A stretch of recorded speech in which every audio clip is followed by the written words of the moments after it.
Now, if you are one of our children's ministry workers this week, please stand up so that the children can make their way over to you now. And if you are one of our adult children this week, you are stuck with me, but I will try to make it worth your while.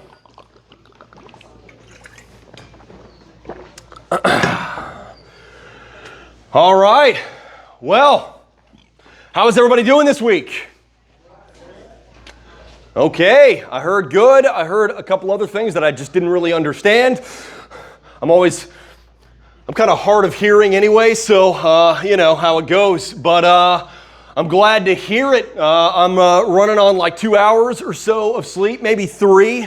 Seth decided that he was going to start growing more teeth, which is cool, but you know, that negatively affects their sleep. So he didn't sleep much, so I didn't sleep much. Crazy, it happened last Sunday too. Hopefully next Sunday he'll just sleep and we'll be cool. We'll see, I don't know. But we're having a great time. I'm really enjoying all the extra time that I'm getting to spend with Seth. I wish he wouldn't hit every imaginable milestone during the 2 weeks that his other parent is out of town. But hey, you can't control the timing of these things, right?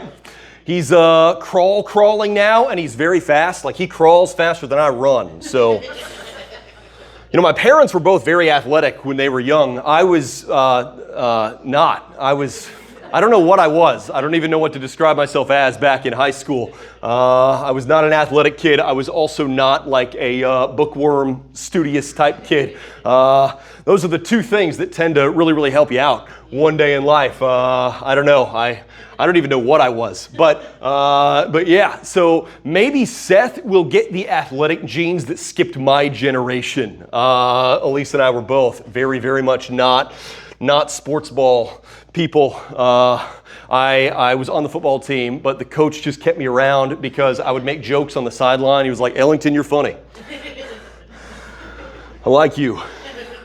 You're not going to play, but I like you." I was like, "Okay, coach, don't put me in, coach."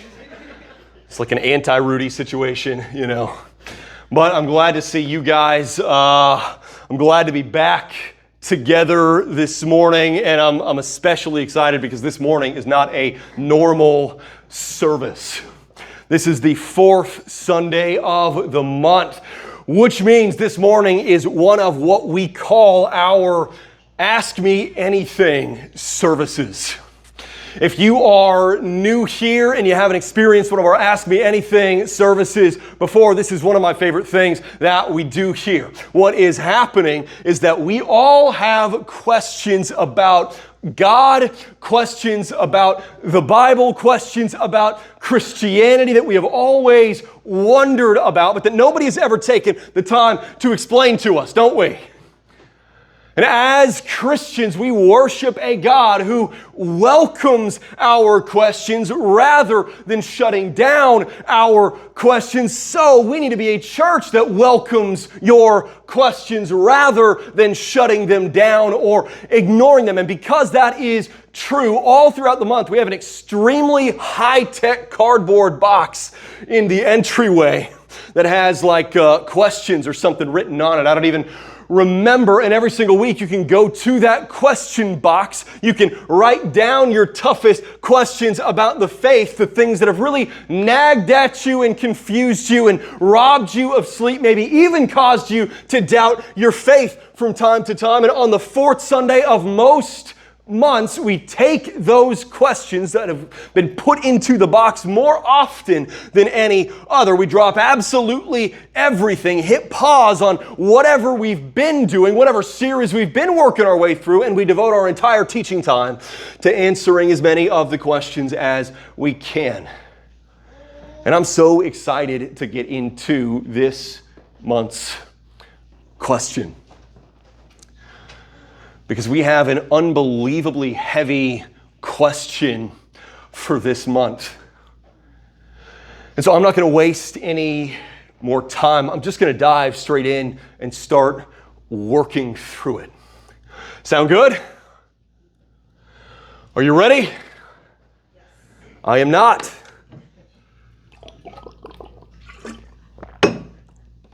Now I'm ready. Here we go. The question we received more often than any other question leading up to this month was this: did God cause us to sin by putting the forbidden tree in the garden?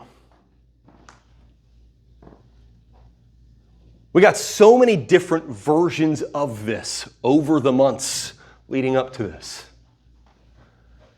Did God cause us to sin by allowing the devil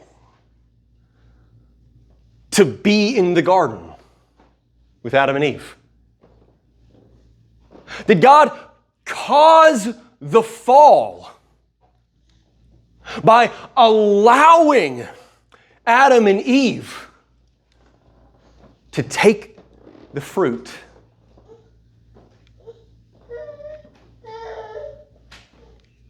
I would say, have you ever thought of that before? But obviously the answer is yes.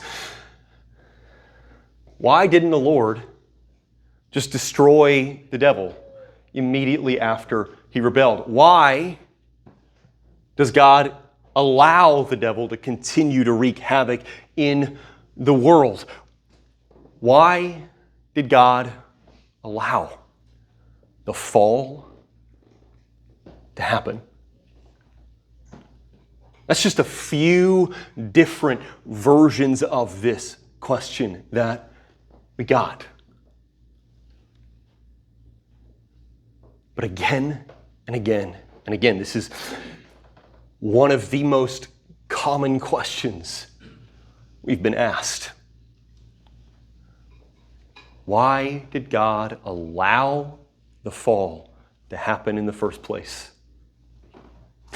Why even put a forbidden tree in the garden in the first place? Why even let the serpent into the garden in the first place? Why not just destroy the devil when he rebelled? Why allow the devil to continue working? I love how heavy this question is. Tackling questions like this is how we work through the really hard stuff that haunts us. But in order to answer this question, we have to break this down in a really specific order. We're going to start in kind of a weird place. We're going to take a really big step back and get a really kind of wide angle, 30,000 foot view of the story that the scriptures tell, because we can't really answer this question without doing that. So, buckle in. This is going to get a little bit in the weeds. If you're new here, it's normally not this analytical. It's normally not this philosophical. It's normally not this academic. Usually our sermons are more sermon-like. But if you can endure through some kind of dense, heavy, difficult stuff, I think this will be worth it. And so let's jump in. The first thing we need to understand in order to wrap our heads around this question is this: God has given all of his creations the freedom to make their own choices. We can't understand any of the other things that we're going to talk about this morning if we don't understand this. God has given all of his creations the freedom to make their own choices. One way that theologians have put it through the years is that the God of the universe is a God of freedom. When He created the world, He imbued the creatures of the world with some form of free will. He created us not to be robots. He created us, if you play video games, you know the people you can go talk to in the game, they're just the computer and they just say random programmed stuff. They're called NPCs, non-playable characters.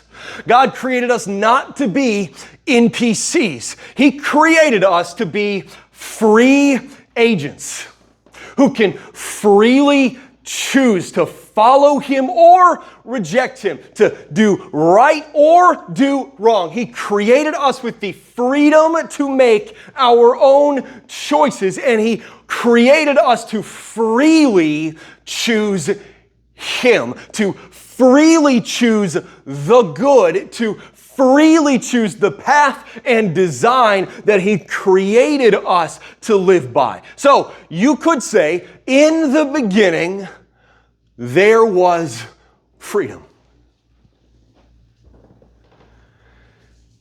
And within this story, where the God of the universe created the creatures of this world to have the freedom to make our own choices, the Bible introduces us to this figure that it calls the Satan. That term Satan is actually it's a title, not a name. It means the adversary, the accuser, the enemy. We meet the devil. And the devil uses his God-given freedom to rebel against his Creator instead of serving his Creator. In the beginning, the devil was like every other creature, every other creation. Just like everyone else, he was given the freedom to make his own choices, and he used that freedom to rebel against the Lord. We see a glimpse of this in Isaiah 14 and Ezekiel 28. They are extremely long, and I would have to read the whole chapters to get the picture, so I'm just going to summarize them. The Lord compares these wicked human kings in places like Tyre and Babylon and Assyria. He compares them, the wicked kings of the world, to this fallen creature, Satan. And we see this notion that Satan was a fallen angel or a fallen cherub, some sort of spiritual being who has rebelled against the Lord. And in that process, they paint this picture of the devil stirring up a third of the other spiritual beings, a third of the other heavenly hosts to rebel against the Lord, to join the devil in his rebellion. And because that was true, it paints this picture of the devil and all of those who joined him being cast out of God's heavenly court, cast out of God's presence because they used their freedom to rebel against their Creator. But amidst all of this, the Bible teaches us that God continued in His work of creation. And He creates humanity. And He gives humanity that same what?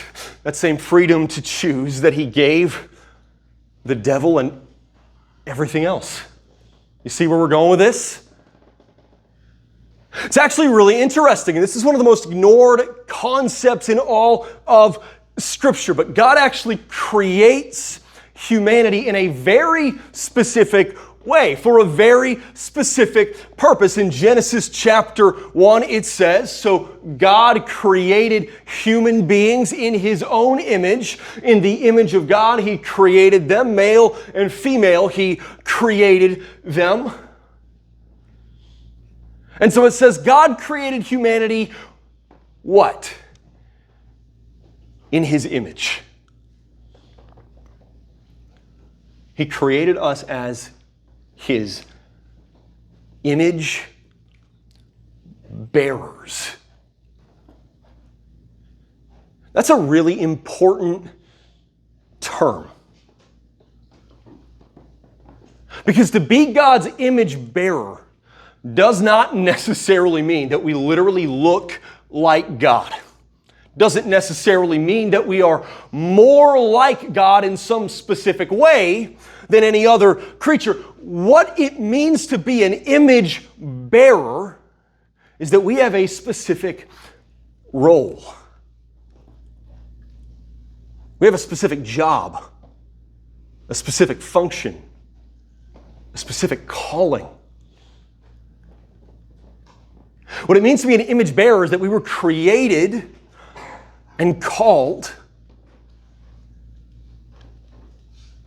to be the hands and the feet of the Lord on earth. I'm going to explain what I mean by that. In the ancient world, an image bearer was someone who was sent by the king to watch over his land, watch over his property, watch over his people, and enforce his laws. God told Adam and Eve to go work and keep the Garden of Eden. He told them to be fruitful and multiply and fill the Garden of Eden and then fill the entire earth and then subdue or steward or take care of the entire earth. Adam and Eve were called to, in some sense, exercise the authority of the king here on earth, the king's land. To lead worship of the Lord here on earth, to fill the earth with new humans and teach them God's ways and so forth. That is at the baseline level what it means to be an image bearer. And as God's image bearers, it would have been our job to do what? It would have been our job to subdue the serpent and take him to God's tribunal to be judged. I'm going to give you a second with that one.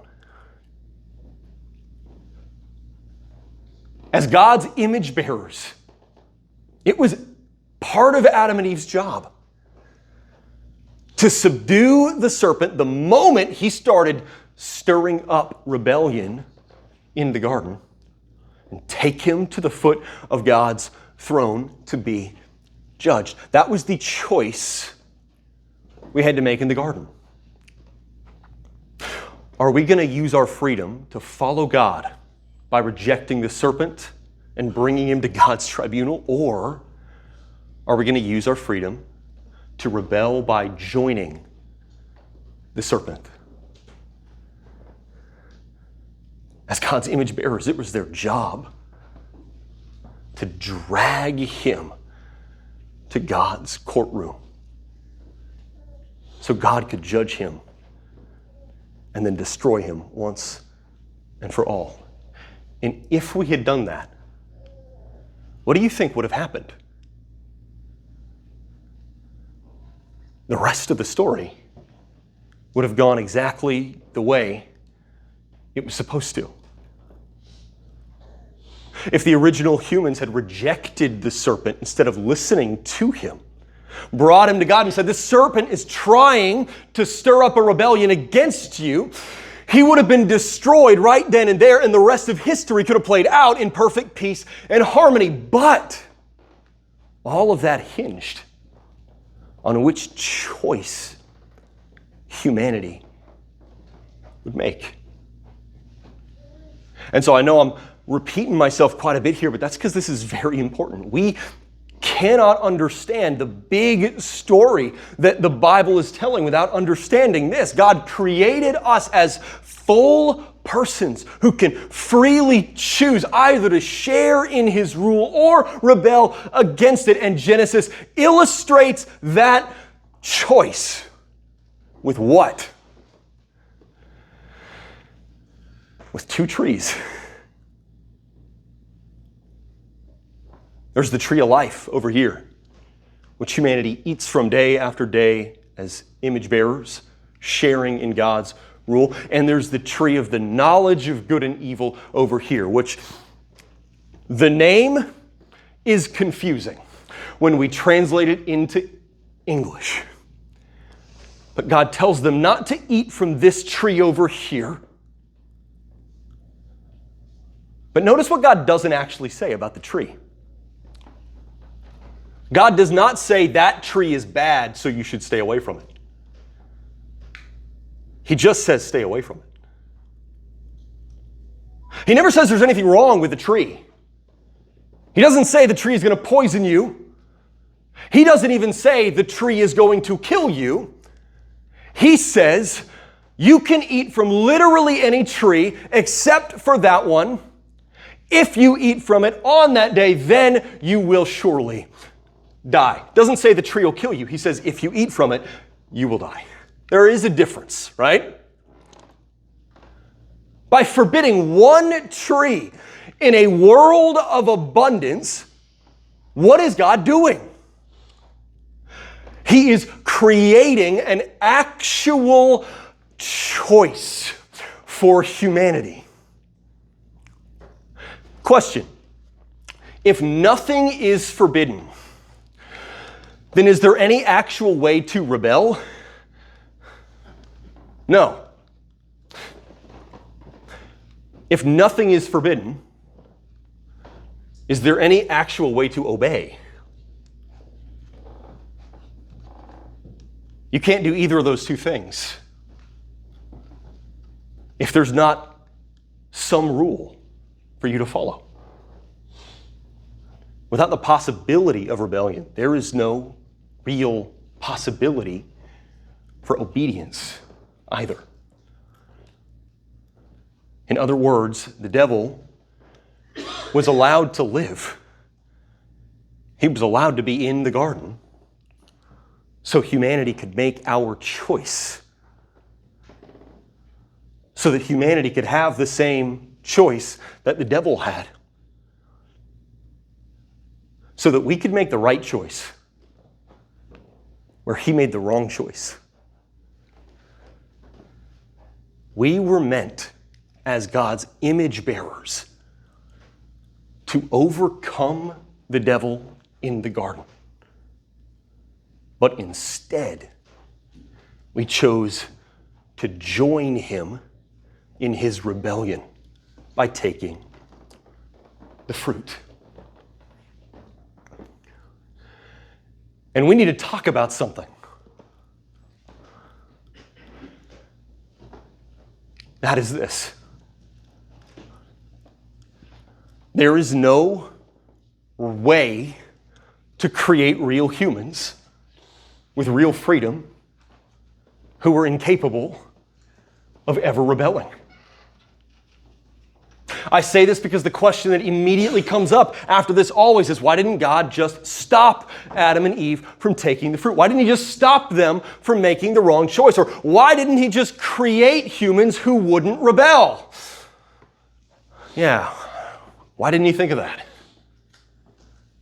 It's because there is no such thing as a real person with real freedom who is not capable of ever rebelling against you.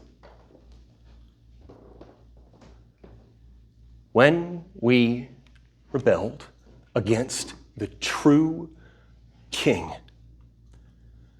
it broke his kingdom. When we rebelled against the Creator, it broke his creation. When we rebelled against the designer, it broke his design. And there is no other way it could be, because there's no way to create real people who are incapable of rebellion. And there is no way to create a world that will not break if people choose to rebel against its Creator. Again, I know this is getting a little bit in the weeds. This is getting maybe a little bit too philosophical for comfort, but this actually is important. Saying God should just make a world that won't break when humans rebel against him is like saying God should just make a square circle. Saying God should just make real humans with real freedom who cannot ever choose to disobey him is like saying God should create a square circle. These things are categorically impossible. So, it is true that God knew we would rebel when he created us because he knows all things. But knowing that something will happen is not the same as causing it to happen. God allowed us to rebel because preventing us from rebelling would require him to undo what it means for us to be real persons. And that means that the fall is not something God did to us. It's something he allowed us to do to ourselves. The way that sin has broken the world is not something he's done to us. It's something he's allowed us to do to ourselves. And that logic applies to all of the brokenness and the darkness that we see in the world. The horrors of human history are the result of God allowing us to rebel against him, not God actively inflicting those bad things on us. And that carries all the way to the end of the story. That carries all the way to heaven and hell. Know what I'm talking about? Hell itself is God allowing us to experience the separation from him that we wanted. The Bible's imagery of fire and destruction is not necessarily meant to be taken literally. The one place where hell is described in totally direct, totally literal terms is 2 Thessalonians. Remember what Paul says in 2 Thessalonians. He defines hell as eternal separation from God. It's not something God is doing to us. It's something he's allowing us to do to ourselves. And so there's this really interesting concept that the Bible teaches. It's that condemnation is God allowing us to have what we've chosen. Salvation is God saving us from what we've chosen. Condemnation is God giving us over to ourselves. Salvation is God saving us from ourselves. So, in one sense, yes, God could have destroyed the devil in the beginning. But if he had destroyed the devil in the beginning, then what? He would have been making the choice for us. And the choice had to be ours. And we made our choice. We chose to rebel. And the results have been disastrous. That is the horrifically bad news that the whole story of Scripture is responding to. But into this horrifically bad news, God's Word brings the gloriously good news that the fall wasn't the end. Our rebellion wasn't the end. When we joined the serpent in his rebellion, God's purpose wasn't thwarted, even as the universe was plunged into chaos and disorder. God's glorious plan of redemption was still at work. Because humanity was meant to overcome the devil in the garden, like we talked about.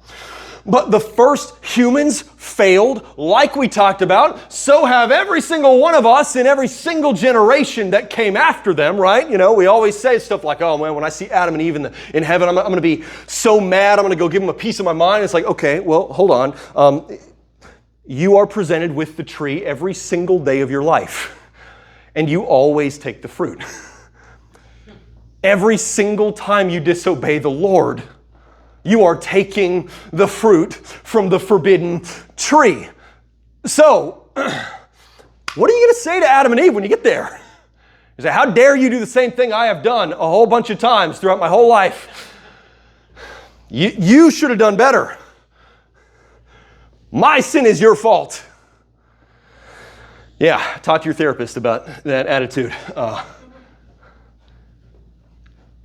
But every single generation that came after them has failed in exactly the same way they did. But there's one human who didn't. Revelation says something really strange, but I think really beautiful. It refers to that one man, Jesus, with a really unique title. It calls him the Lamb slain before the foundation of the world. Which is a weird sentence, right? Was Jesus literally crucified before the world was created? No, he was not. What's happening here? What's happening is that, just like the Bible does very frequently, this is using ancient Near Eastern poetic form. This is figuratively describing something about Jesus. It's saying, before God created the world, he had already committed himself to redeeming it. Before God created the world, he had already committed himself to saving it. God is all-knowing. He knew we would rebel. He knew our rebellion would break creation. He knew that we would plunge ourselves into condemnation.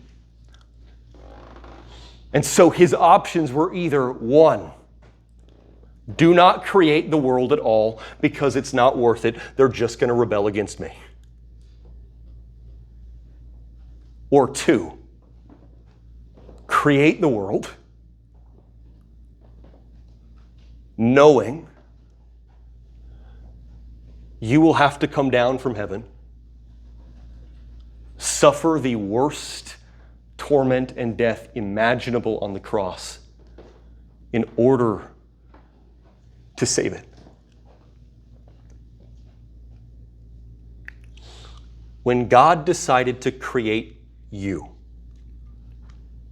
he knew you would rebel against him. And the only way to save you would be to die the most excruciating death imaginable.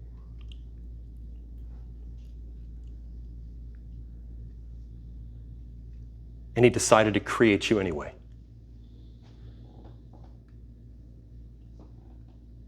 He said, it is worth dying the most excruciating death imaginable so that I can create and then save you. I will pay the ultimate price for your freely chosen rebellion in order to rescue you and share life with you. And that's what he did. Because in the person of Jesus Christ, God himself became a human like Adam and Eve, like you and me, like all the others who have failed to fulfill our role as image bearers. God himself became a human image bearer, and he overcame the devil through the cross. He did what we were meant to do, but failed to do. He came to earth as a human. He lived a life of perfect obedience instead of rebellion. He stood firm in temptation rather than succumbing. He fought off the devil's lies instead of believing them. He overcame the devil just like the first image bearers failed to. Then he went to the cross to pay for our sin, to do away with the righteous condemnation that came from our rebellion. And in the process, he defeated the devil forever. I love the way the author of Hebrews puts this. He says, since the children have flesh and blood, Jesus too shared in their humanity so that by his death he might break the power of him who holds the power of death, that is, the devil.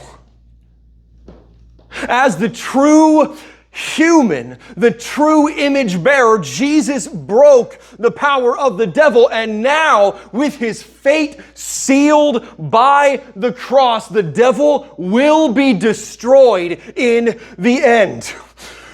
Looking at Revelation once again, it says, and the devil who deceived them was thrown into the lake of burning sulfur, where the beast and the false prophet had been thrown. They will be tormented day and night forever and ever. The Lord may have left the devil to wreak havoc on the world in the beginning, but it's not because he is letting the devil get away with it. No, it's because of the cross. Satan's days are numbered and the lake of fire awaits him. Because of the cross, a day is coming when the devil can't wreak havoc anymore. Because of the cross, all the horrors that have been unleashed on the world through the fall are one day coming to an end. Because of the cross, everything that has been broken will one day be fixed. One day the innocent will no longer suffer. One day life will no longer be filled with pain. One day we will be reunited with our dead and departed loved ones, and we will rest alongside them in the rest that Jesus offers to us, all because Jesus came to be the truer and better human than we were, the truer and better image bearer than we were, to subdue and overcome and ultimately defeat the devil through the cross. So, the deafeningly bad news that the story begins with will ultimately give way to the gloriously good news that God has lavished on us through the cross. And yet, the story doesn't end there. We might assume that the ending of the story would just reset everything back to the beginning, right? We might assume, okay, Jesus went to the cross. He saved us. He's restoring the world. So everything's going to go back to the way it was during the time of Adam and Eve. That would be a safe assumption, wouldn't it? It would also be incorrect. Because Revelation says another unbelievably weird, but unbelievably beautiful thing.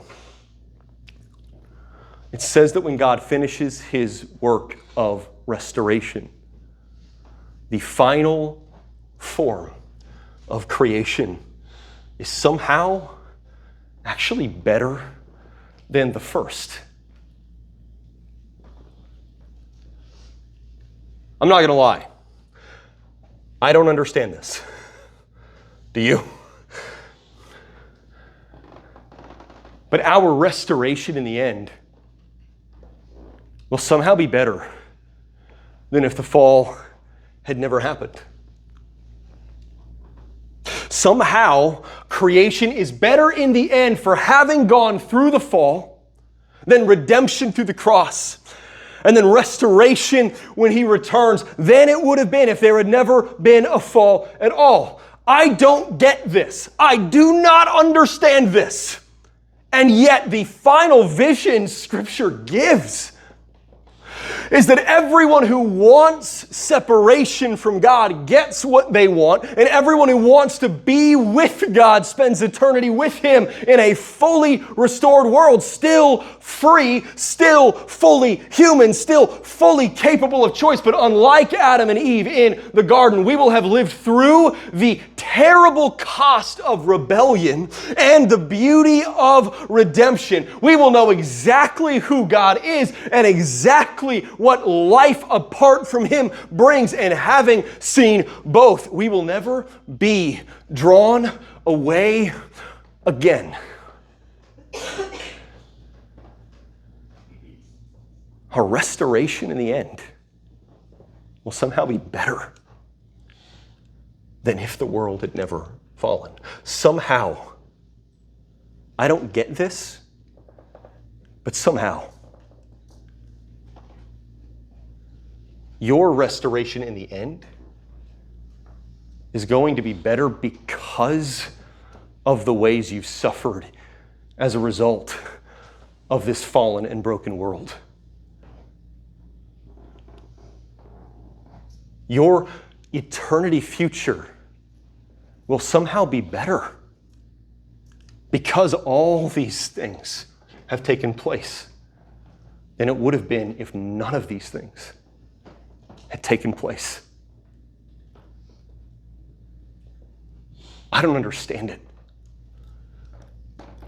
But one day, I will enjoy it. One day, you will enjoy it. One day, every tear will be wiped away,